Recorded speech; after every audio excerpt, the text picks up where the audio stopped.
Just UX, and this is Ukraine's Kursk Incursion. Incursion continues. Can Russia halt it? This is one of the latest video from TLDR News EU, the first one I saw. Yeah, I've been watching a lot of Ukraine video, but it's really hard to find source. I just watched Task and Purpose video yesterday. I haven't finished it. I'm gonna finish it. It's a hour-long video. But yeah, YouTube sometimes gets in the way of that. Ooh, you can't upload that. So yeah, it gets delayed sometime. I'm hoping this is not one of those. It's just information. Let's hope it. So yeah, so far it feels like they're making, just judging from certain comments and things and what I've seen in the video, they're trying to be there for long enough time, right? They're trying to damage Russia as they can, just to show we are not the one who just constantly on defensive. We are not the one who's constantly will prepare for Russia's invasion just to prevent it. We are gonna attack as well, type of way, and they have successfully done it, which is a major thing, right? Because since the World War II, major country, nuclear country like Russia, never had any kind of damage or invasion like this. So Russia actually losing Kursk and Belgorod or whatever places around it is a massive deal, right? I think the mostly is because Russia was caught off guard. No way Kremlin ever thought the Ukraine's gonna do that. No way, right? So yeah, sometimes I wonder, is the Five Eyes and all that, right? US and all the intelligence agencies, are they feeding information? Because this feels like way too much calculated thing to just willy-nilly do it, right? So I guess there must be a case like that, because all those money and all those resources going to these intelligence agencies is not going to get wasted, is it? They must know and just calculate enough to do things. I guess they must be involved. I don't know. But yeah, so far it's paid off. It's a gamble, right? Or next move, what Russia does, do they attack in south of Ukraine or do they try to take Kursk back? Who knows? It's it's finally now, since the day one, there is a situation where there needs to be back and forth battle plans, right? What Russia is going to do next. It's chess type of thing. But actual damage is happening, people are dying apparently. But it's a chess type of thing, who's gonna do what is gonna matter, shit like that. So I don't know. But I usually panic because who knows where this is gonna go? Who knows if nukes are involved? And if nukes, look, first of all, what differentiate between Ukraine and Russia? Russia has nukes. Ukraine can get everything they want. They're not gonna get nukes because nobody's gonna give them the nukes. Russia has nukes. That is only differentiating factor that. So Russia could say this is what makes me me and this is what makes you you, and just use it, right?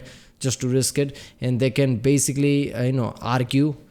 They can basically calculate if we tactically nuke a certain part of Ukraine, others people are not gonna nuke us because we might nuke them back and they are still not hurt. So any other nuclear power is not gonna get involved. Even if we do that, at best they'll scream at us. This is the problem I'm seeing. This is the panic factor for me, because when you're the first, you cross the line, now everybody will cross the line because they are not going to be the first, are they? This is how it started with the wars in recent time, right? After Ukraine thing, now other wars are popping up. If they use the nuke, in future, you can expect other countries to use nuke as well. That's a problem. Well, let's go on. This video is brought to you by Brilliant. Early last week, the Ukrainian army staged a surprise incursion into the Russian oblast of Kursk. While most analysts were originally skeptical about the strategic wisdom of committing a non-trivial fraction of Ukraine's limited number of troops to a high-risk raid, a week or so later, it looks like it's been more successful than most expected. Ukrainian troops have advanced something like 40 kilometers into Kursk, capturing and killing hundreds of Russian soldiers along the way, and provoking panic in the Kremlin. On top of that, on Monday morning, Ukraine began a new incursion into Belgorod, roughly 40 kilometers south of the one ongoing in Kursk. So in this video, we thought we'd take yet another look at what's happening in Kursk, and explain why, even if it's been remarkably successful so far, it's still a risky move, and Ukraine now has to decide how much it wants to reinforce its new gains.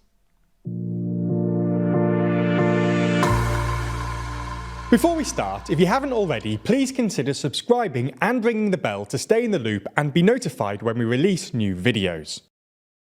So before we get into it, a quick disclaimer.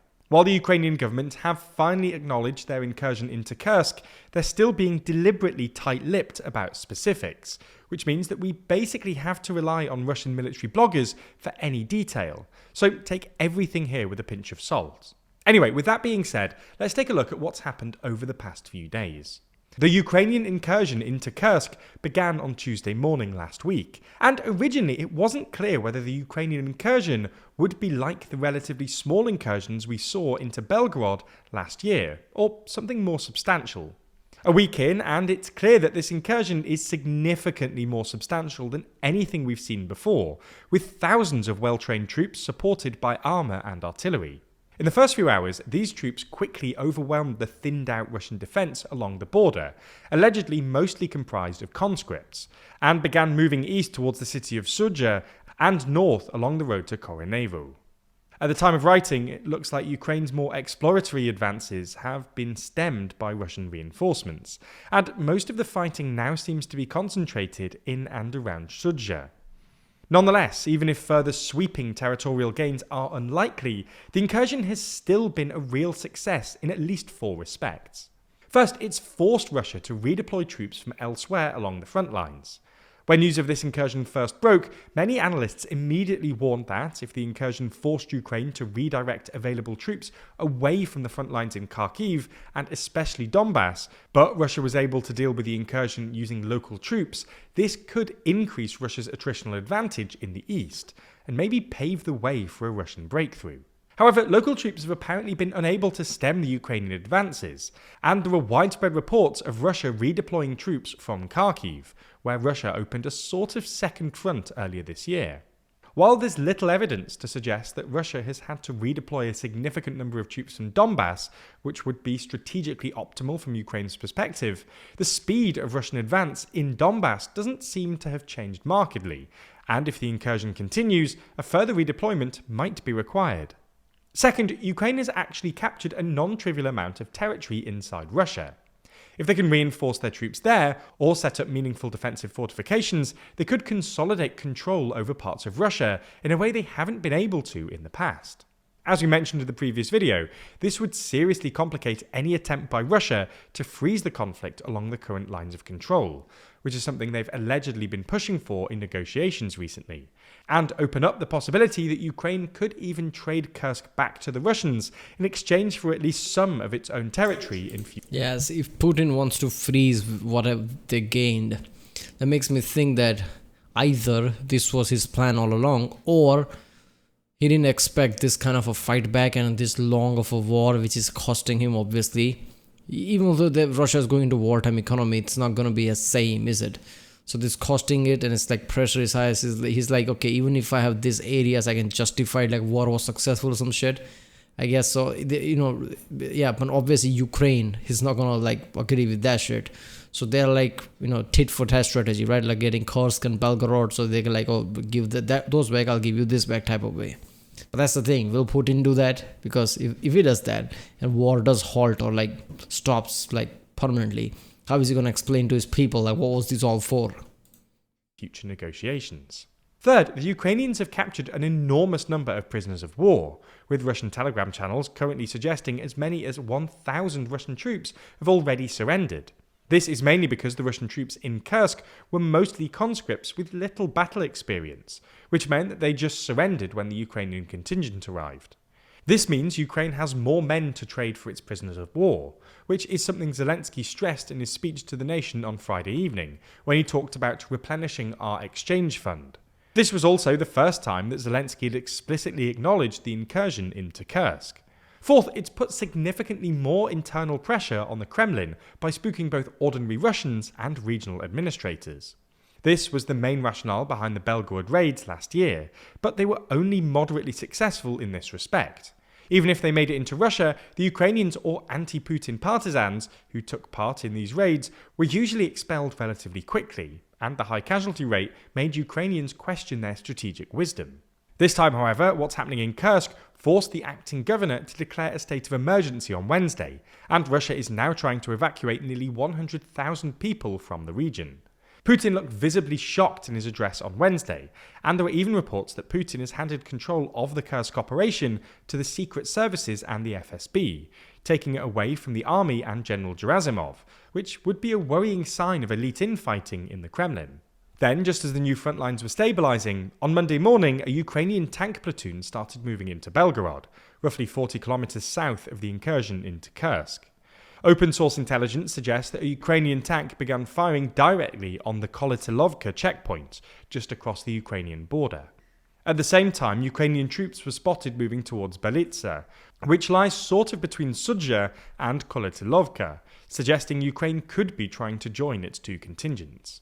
While it's too soon to evaluate this new offensive, if even it is one, what happened on Monday morning does suggest that their success in Kursk has encouraged Ukraine to try out a new strategy, involving an increasing number of attacks into Russia itself in an attempt to shift the focus of the battle away from the attritional warfare in Donbass, where Russia continues to enjoy a slight advantage.